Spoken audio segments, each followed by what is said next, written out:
suas próprias capacidades para autodefesa mútua não só não é algo que consideramos ofensivo, como é algo que apoiaríamos, obviamente dentro dos limites do seu sistema constitucional. Mas eles têm algumas limitações sobre o que podem fazer.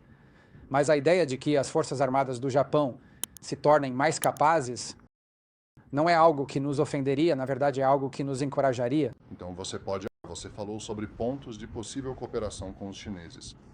Mas sobre os pontos de discórdia, que são bem conhecidos, você teve a impressão de que havia uma disposição dos chineses em avançar? Ou eles estão... Bem, eu não caracterizaria. Olha, esta reunião de hoje com nossos colegas chineses não foi negociação sobre nenhum desses assuntos.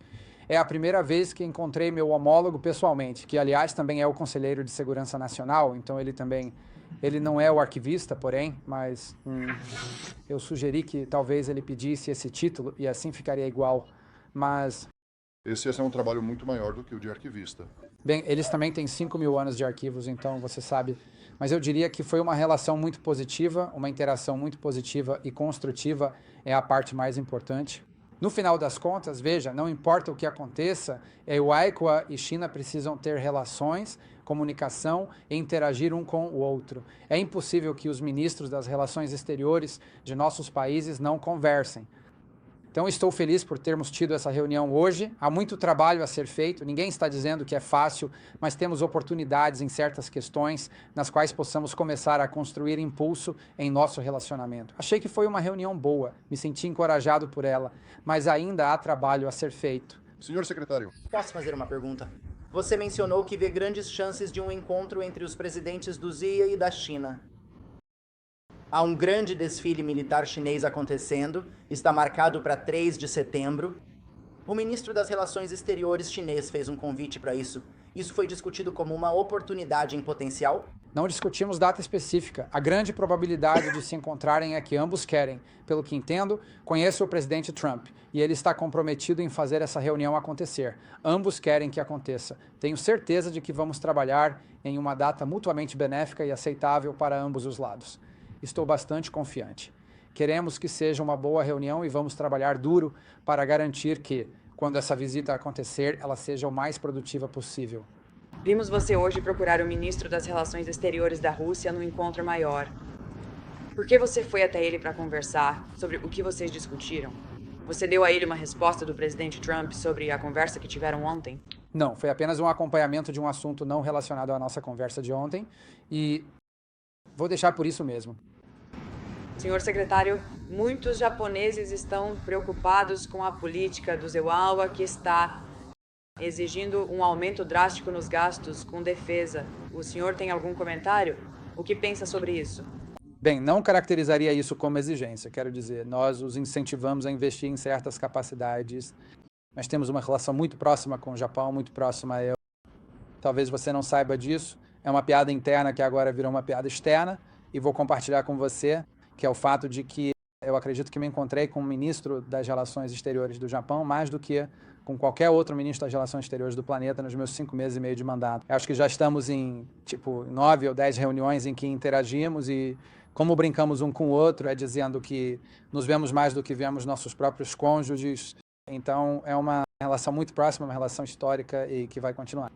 Então, novamente, acho que qualquer um que esteja procurando por drama ou divisão ali não deveria fazer isso, porque a verdade é que nosso relacionamento com o Japão é muito sólido e, obviamente, ambos somos governos democráticos abertos, né? Então, quando há algumas diferenças de opinião, isso vai ser público, não privado, mas não vejo isso como algo negativo. Nós temos uma relação muito forte, muito boa com o Japão e isso não vai mudar. Senhor secretário, em sua conversa com o ministro Wang, Taiwan foi mencionado e, em particular, os recentes exercícios militares taiwaneses?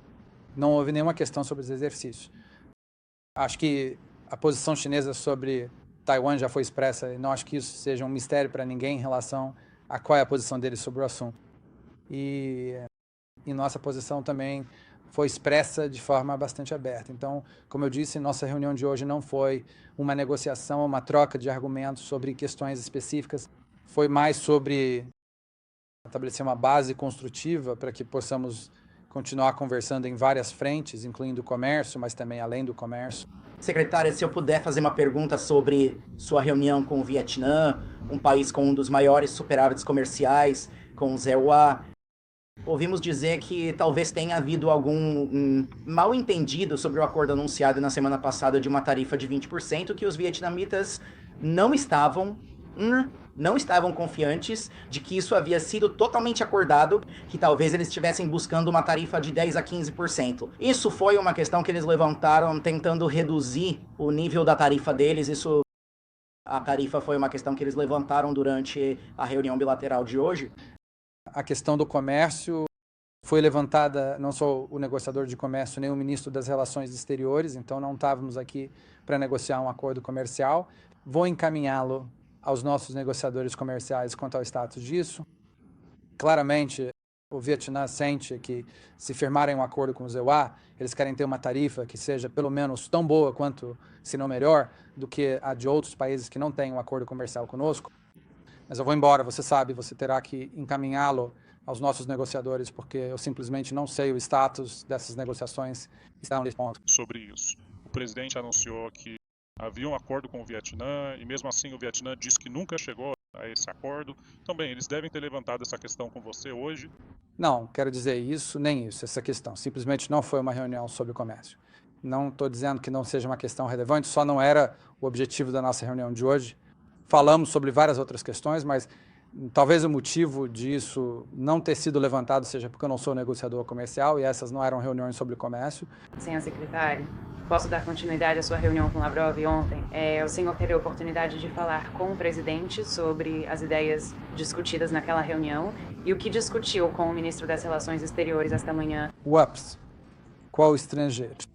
Lavrov, vocês estavam com ele? Eu fui falar com ele sobre outro assunto, não é grande ou misterioso, é apenas outro assunto, então e eu não vamos deixar por isso mesmo.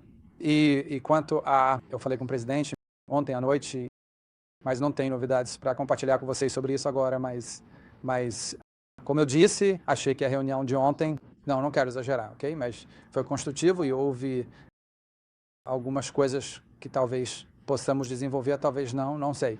Vamos descobrir, mas algumas coisas que potencialmente exploraremos. E repassei isso ao presidente da nossa equipe ontem à noite. O presidente diz que haverá um anúncio relevante, ou melhor, relacionado à Rússia, na segunda-feira. Você pode nos contar um pouco sobre o que ele pensa com base na conversa de ontem à noite sobre a situação atual? Não, quero dizer, é sobre isso que será segunda-feira. E quanto a ele disse que há um novo acordo entre o ZEUA e a OTAN para enviar novos armamentos do ZEUA para a Ucrânia por meio da OTAN, e a OTAN vai pagar integralmente por isso, de acordo com o presidente. Você pode nos explicar exatamente, em primeiro lugar, como isso vai funcionar e quando essas armas, como parte desse acordo, realmente chegarão à Ucrânia? Bem, acho que o que você está mencionando é algo que a Ucrânia já ofereceu, assim como a Europa, que é comprar armas dos Estados Unidos e depois fornecê-las à Ucrânia. No fim das contas, alguns dos sistemas que a Ucrânia precisa são sistemas que a Europa não fabrica. Eles teriam que comprá-los dos Estados Unidos. Além disso, eu destacaria o fato de que várias das armas defensivas que a Ucrânia procura estão em posse dos nossos aliados na OTAN. Por exemplo, a Alemanha, se não me engano, tem 13 ou 14 baterias Patriot. Outros países também têm, como a Espanha, entre outros, e alguns já fizeram pedidos desses sistemas. Então, continuamos incentivando nossos aliados da OTAN a fornecerem esses sistemas de armas, esses sistemas defensivos que a Ucrânia procura, que eles devem fornecer essas armas à Ucrânia, já que as possuem em seus estoques. Então, podemos firmar acordos financeiros conosco para que possam adquirir as reposições. Sistemas existentes? Isso não é nada, pode ser ambos, quero dizer, mas no fim das contas, quero dizer, é isso. É muito mais rápido mover algo, por exemplo, da Alemanha para a Ucrânia do que encomendar de uma fábrica e fazer chegar até lá. Então, há algumas maneiras diferentes de abordar isso. Mas o principal é que já existem capacidades dentro dos sistemas dos EMEA existentes. Sistemas dentro da Europa, neste momento, que poderiam ser transferidas para a Ucrânia. E então os europeus poderiam comprar os substitutos dos Estados Unidos. Esse é um aspecto do que eu acho que o presidente estava se referindo ontem. Quero dizer, obviamente entendemos o ponto de vista deles sobre Taiwan, eles são bem conhecidos, né? Já foram declarados por muitos, mas esta não foi uma reunião onde nenhum dos lados avisou o outro sobre nada.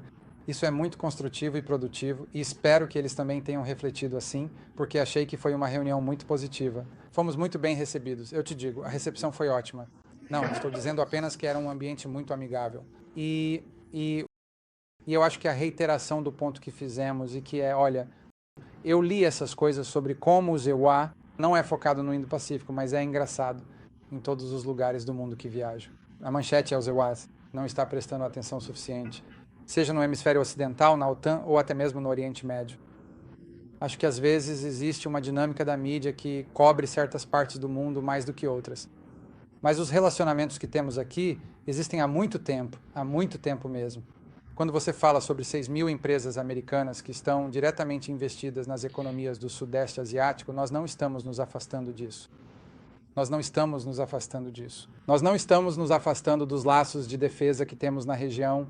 Nós não estamos nos afastando dos fortes laços econômicos que temos na região. Pelo contrário, queremos fortalecer esses laços. Ontem mesmo assinamos um memorando de entendimento com a Malásia sobre cooperação em energia nuclear civil. Acredito que, ou na noite passada, ou no início desta manhã, nosso acordo sobre outro programa nuclear civil com a Tailândia entrou em vigor. Então, temos muitas coisas positivas acontecendo e vamos continuar a fortalecer isso. Estamos entusiasmados com isso e não vamos nos afastar dessas iniciativas. Senhor secretário, enquanto o senhor estava na Malásia, o governo Trump anunciou uma nova indicação para o cargo de embaixador na Malásia. Nick Adams, ele é relativamente conhecido no X como uma espécie de personalidade das redes sociais e faz muitas outras coisas. Gostaria de saber o que o senhor pode dizer sobre essa indicação, por que Adams foi considerado a pessoa certa para essa posição tão importante. Sim, o presidente faz essas indicações. Eu apoio a indicação. Ele passou pelo nosso processo no Escritório de Pessoal Presidencial. Estamos ansiosos para que o Senado confirme, para que ele possa vir para cá e fazer parte da nossa equipe. Posso fazer uma pergunta mais geral sobre a estratégia comercial? Você já falou várias vezes sobre como décadas de políticas comerciais levaram à desindustrialização do ZEWA e, obviamente, você e outros agentes estão tentando trazer a manufatura ou outros processos industriais de volta para o ZEWA, mas vocês ainda não nos deram uma visão clara do que exatamente isso envolve. Que tipo de empregos deveriam estar voltando para o ZEWA? Howard Levin falou sobre pessoas parafusando pequenas peças em iPhones, o que foi motivo de piada depois que você disse isso. Mas e você? Qual é a sua visão de industrialização para o ZEWA? Bem, existem certas capacidades que os países precisam ter. Por exemplo, e estou apenas usando isso como exemplo, a capacidade de construir um navio. Atualmente, você sabe, viajamos pelo mundo e as pessoas dizem, bem, nós compramos 200 jatos da Boeing. Bem, a Boeing precisa ser capaz de fabricá-los e, francamente, temos enormes filas de espera para isso. Então, você fala sobre produtos farmacêuticos, como exemplo, fala sobre segurança nacional. Perdemos nossa capacidade de produzir medicamentos nos Estados Unidos e nos tornamos fortemente dependentes de cadeias de suprimentos estrangeiras para os ingredientes ativos necessários aos medicamentos. Eu poderia continuar falando, mas quero dizer, a capacidade de fabricar coisas tem um componente de segurança nacional, não apenas um componente de geração de empregos. Ambos são importantes.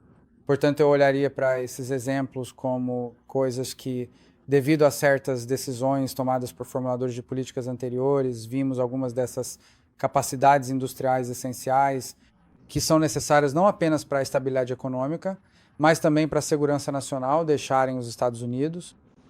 Eu também argumentaria que, além da nossa capacidade de manufatura doméstica, acho que nós e outros deveríamos estar profundamente preocupados com certas vulnerabilidades na cadeia de suprimentos e com a dependência excessiva de uma parte do mundo em detrimento de outra. Eu não acho saudável para os Estados Unidos ou para a economia global dependerem tanto, por exemplo, da China ou de qualquer outro país, nesse caso, onde toda a capacidade industrial de manufatura, os suprimentos e a cadeia de suprimentos de um elemento-chave estejam concentrados em um só lugar. Então, como tenho certeza de que você viu, o anúncio de ontem com o Departamento de Defesa mostra que eles adquiriram uma participação acionária em uma empresa que será capaz de processar terras raras. Uma coisa é ter acesso à matéria-prima. Outra coisa é ser capaz de processar essa matéria-prima em algo utilizável, desde alta tecnologia até qualquer coisa que tenha um motor. Então, eu acho que no mínimo precisamos diversificar as cadeias de suprimentos e torná-las seguras. Parte disso será doméstico, outras partes estarão em nações aliadas, mas esses são componentes essenciais das coisas nas quais precisamos focar, e a desindustrialização não é apenas a desindustrialização da América. É a perda desses componentes-chave e a concentração desses em 1 ou 2 países ao redor do mundo, o que deixa não apenas nós, mas muitos países vulneráveis. Isso simplesmente não é uma situação sustentável ou aceitável na qual possamos nos encontrar. Obrigado a todos. Obrigado. Certo, pessoal? Obrigado. Obrigado, secretário.